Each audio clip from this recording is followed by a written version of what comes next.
नमस्कार दोस्तों, proud India के ब्लॉग में आपका स्वागत है। भारत के 11 ज्योतिर्लिंग के बारे में अब तक मैं आपको बता चुकी हूँ। अब मैं आपको 12वें ज्योतिर्लिंग के बारे में बताने जा रही हूँ। हालांकि ये ज्योतिर्लिंग 10वां ज्योतिर्लिंग है जो नागेश्वर ज्योतिर्लिंग है। तो मैंने अपने ब्लॉग्स में क्रम अनुसार नहीं डाले हुए हैं। आगे पीछे ज्योतिर्लिंग के बारे में आपको बताया हुआ है, लेकिन अब मैं आपको 10वें ज्योतिर्लिंग के बारे में बताने जा रही हूँ। तो दोस्तों, भारत के 12 ज्योतिर्लिंगों में से 10वां ज्योतिर्लिंग नागेश्वर ज्योतिर्लिंग है। यह ज्योतिर्लिंग भारत के गुजरात राज्य में है और गुजरात राज्य के द्वारकापुरी से 17 किलोमीटर की दूरी पर यह स्थित है। भारत के द्वारकापुरी में नागेश्वर ज्योतिर्लिंग के परिसर में भगवान शिव की एक बड़ी ही मनमोहक ध्यान मुद्रा में विशाल प्रतिमा बनाई गई है, जिसकी वजह से मंदिर 3 किलोमीटर की दूरी से ही दिखाई देने लगता है।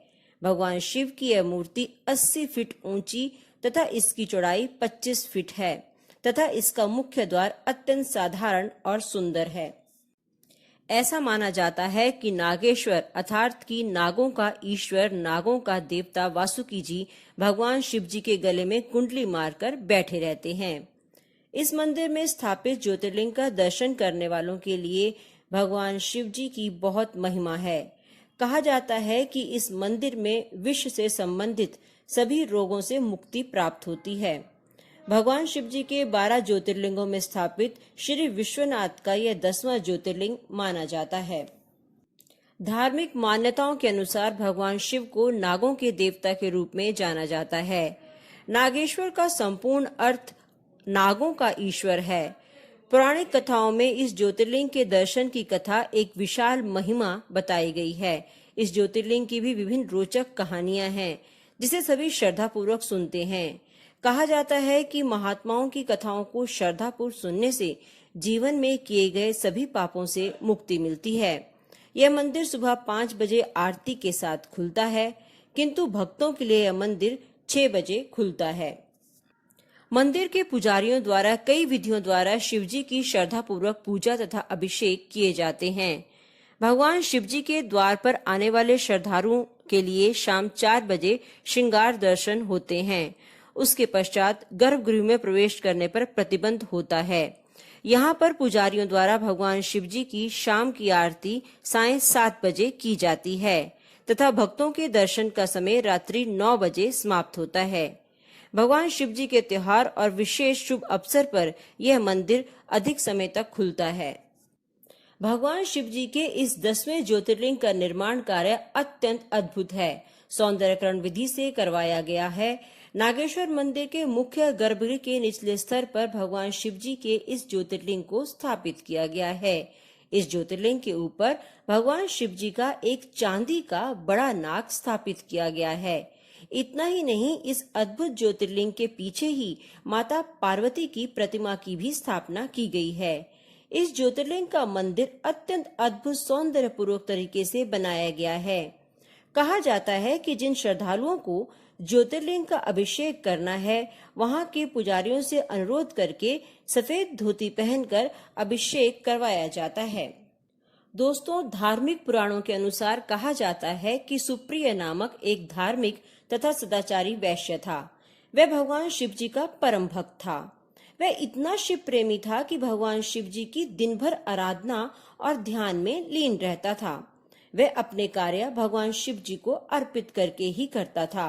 मन, क्रम, वचन सबसे वह शिव जी की पूजा में लगा रहता था। उसकी श्रद्धापूर्वक शिव जी की पूजा आराधना से दारुक नाम का राक्षस अत्यंत घृणा करता था। वह निरंतर यह प्रयत्न करता था कि उसकी पूजा आराधना में विघ्न पैदा हो। वह सुप्रिय की पूजा विधि में विघ्न पैदा करने के लिए अवसर देखता रहता था। तभी उसे एक दिन बहुत सुनहरा अवसर प्राप्त हुआ। जब सुप्रिय अपनी नौका पर सवार होकर कहीं जा रहा था, तभी दारुक ने उस पर आक्रमण किया। उस पर आक्रमण करने के पश्चात उसकी नौका में सवार सभी यात्रियों को पकड़कर अपनी राजधानी में ले जाकर सुप्रिय सहित सभी यात्रियों को उसने कैद कर दिया। सुप्रिय शिव जी का परम भक्त होने के कारण वह कारागार में भी निरंतर भगवान शिव जी की पूजा आराधना श्रद्धा पूर्वक करने लगा। वह अपने साथ कारागार में कैद किए यात्रियों को भी भगवान शिव जी की भक्ति की प्रेरणा देता तथा उन्हें पूजन विधि करने का अनुरोध करता।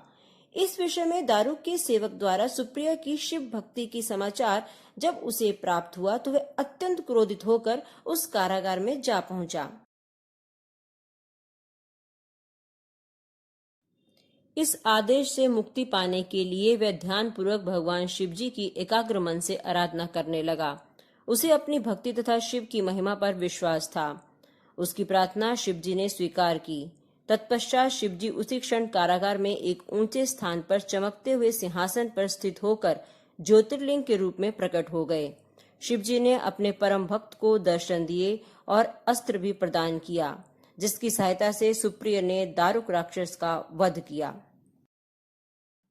दारुक के वध के बाद सभी लोग अब भयमुक्त रहने लगे और उसी समय से नागेश्वर ज्योतिर्लिंग की पूजा अर्चना बड़ी धूमधाम से की जाने लगी।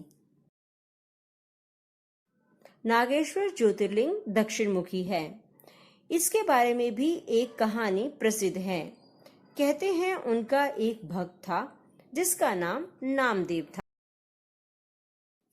प्रभु का ये भक्त एक बार भक्ति में लीन होकर भगवान शिव के सामने खड़ा होकर भजन कीर्तन कर रहा था। उसी समय वहां खड़े हुए लोगों ने उसे साइड में यानी कि किनारे हटने को कहा। तब उसने कहा कि मुझे ऐसे स्थान पर खड़ा कर दो जहां प्रभु ना हो। तो लोगों ने उसे दक्षिण की तरफ खड़ा कर दिया। लेकिन कुछ समय बाद ऐसा चमत्कार हुआ कि ये ज्योतिर्लिंग स्वयं दक्षिण मुखी हो गए। तभी से यह ज्योतिर्लिंग दक्षिण मुखी ज्योतिर्लिंग है। तो देखा आपने भगवान की भक्ति में कितनी शक्ति होती है। तो दोस्तों, अब मुझे दीजिए इजाजत। नागेश्वर ज्योतिर्लिंग और दूसरे 12 ज्योतिर्लिंग के बारे में मैंने आपको विस्तार से बता दिया है। इसी तरह से और नए वीडियो लेकर मैं फिर हाजिर होंगी। अगर आपको मेरा ये ब्लॉग अच्छा लगा हो तो लाइक और शेयर जरूर कीजिएगा। अगले ब्लॉग में मैं आपको अमरनाथ से जुड़ी हुई सभी रोचक जानकारियां देने की कोशिश करूंगी। तब तक के लिए आप इंतजार कीजिएगा और अपना ध्यान रखिएगा। हर हर महादेव।